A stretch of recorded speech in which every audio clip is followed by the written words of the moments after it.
Estamos ya en el capítulo 3 del libro de Daniel, viendo la parte histórica del libro de Daniel. Vamos a ver los primeros 5 capítulos solamente. O sea, la interacción de Daniel con Babilonia. La interacción de Daniel más sus 3 amigos, Sadrach, Mesach y Abednego, o Ananías, Misael o Azarías, con sus nombres hebreos, para con Babilonia. Y esto se ha puesto tremendo, porque estamos logrando extraer un montón de principios y patrones convenientes de comportamiento con nosotros, para con nosotros. Nosotros somos del reino de la luz. Nosotros pertenecemos al reino de Dios y de Jesucristo su Hijo. Pero en este momento estamos viviendo en un tiempo de pleno choque cultural entre la cultura del reino de Dios y la cultura de Babilonia, que está enquistada en el mundo. Babilonia caerá irremediablemente, como cayó la Babilonia que se llevó cautivo a Daniel. Pero hubo un lapso de tiempo en el que Daniel y sus amigos tuvieron que interactuar con Babilonia. Y de ahí estamos sacando la riqueza. ¿Qué se espera que hagamos? ¿Cómo es esa interacción que nosotros mantenemos con Babilonia? Y es prevaleciendo. Daniel y sus 3 amigos resultaron ser 10 veces mejores, dice el capítulo 1, que el resto de los sabios babilónicos. O sea, prevalecieron en el capítulo 1. En el capítulo 2 dice que los sabios estos de Babilonia no podían interpretar el sueño, ni mucho menos acertar cuál era el sueño de Nabucodonosor. ¿Y quién lo hizo? Daniel. Prevaleció sobre todos los sabios de Babilonia.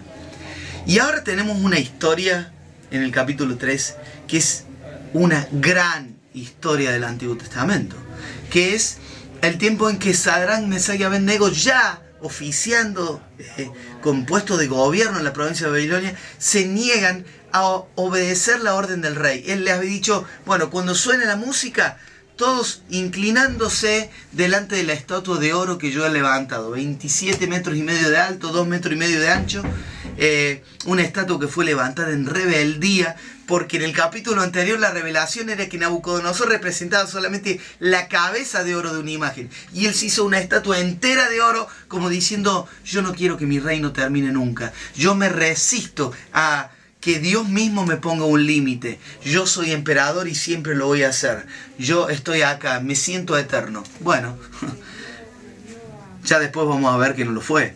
Pero por ahora vamos a ver esto. Frente a la requisitoria, a la obligación de inclinarse delante de la estatua, estos 3 muchachos que ya venían con mucha bagaje de victorias en cuanto a que el reino de ellos había prevalecido sobre el reino de Babilonia, dijeron, no, nosotros no nos vamos a inclinar. Entonces, el resto de los sabios, a los cuales había salvado Daniel en el capítulo anterior, el resto de los sabios urdieron una intriga ahí contra estos chicos. Y entonces fueron con la alcahuetería a Nabucodonosor y le dijeron, ¿viste que diste la orden de que todos se tienen que prostrar cuando escuchan la música delante de la estatua, delante de la imagen? No lo hacen.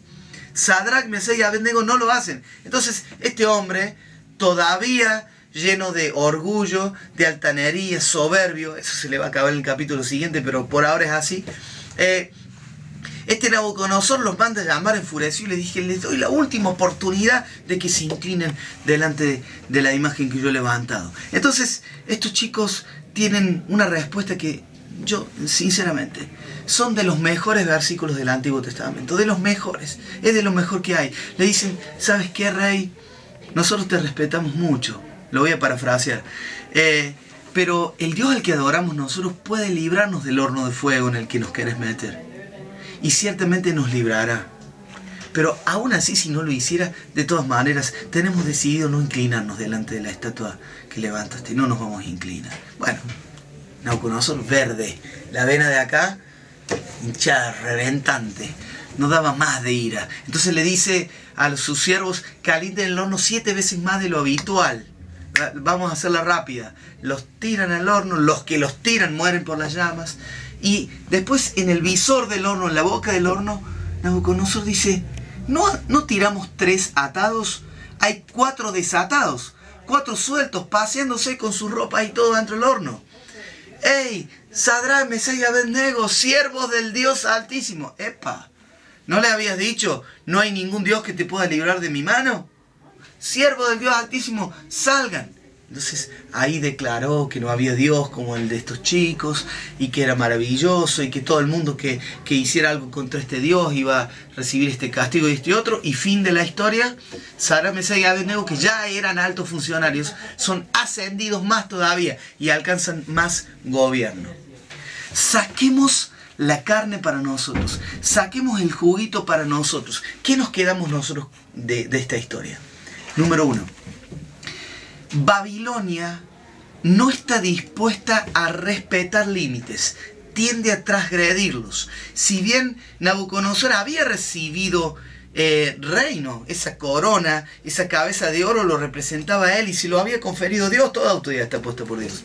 Él no se conformó con eso y quiso transgredir, quiso prevalecer, quiso trascender lo que Dios mismo le había dado.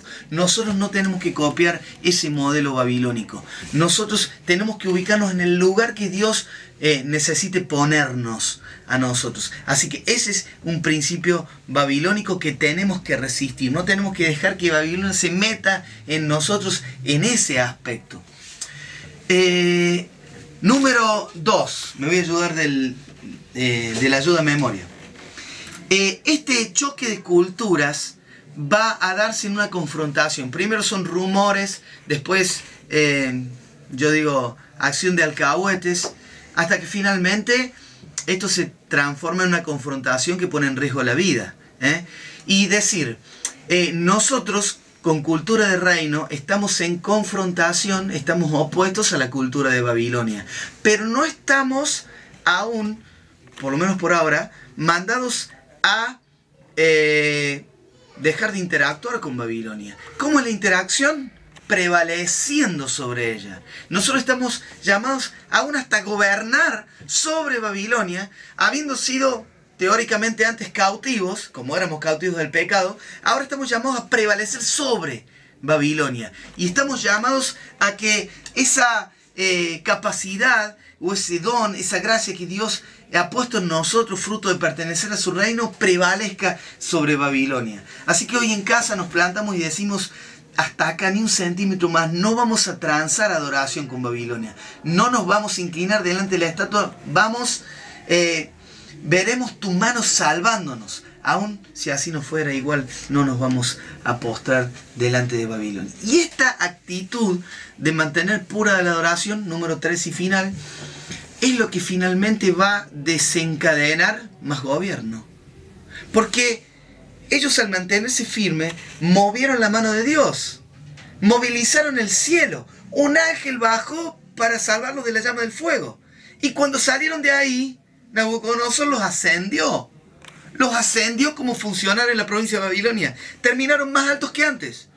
Vamos a concluir. Hay dos extremos en los que la iglesia suele caer históricamente.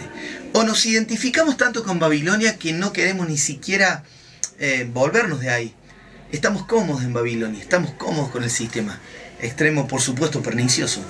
El otro extremo, hacemos un convento y no queremos ni siquiera tocarle el dedito a Nabucodonosor. Siendo que Cristo nos dijo, no te pido que los quites del mundo, sino que los guardes del mal. Estamos en contacto con esta otra cultura. Hay un choque cultural en curso, pero estamos llamados a prevalecer sobre ellos. Porque esta es la victoria que venció el mundo, nuestra fe. Entonces, cuando nosotros en interacción con Babilonia nos purificamos en adoración, eso va a traducirse a futuro en más gobierno. Cada vez más gobierno y cada vez más gobierno.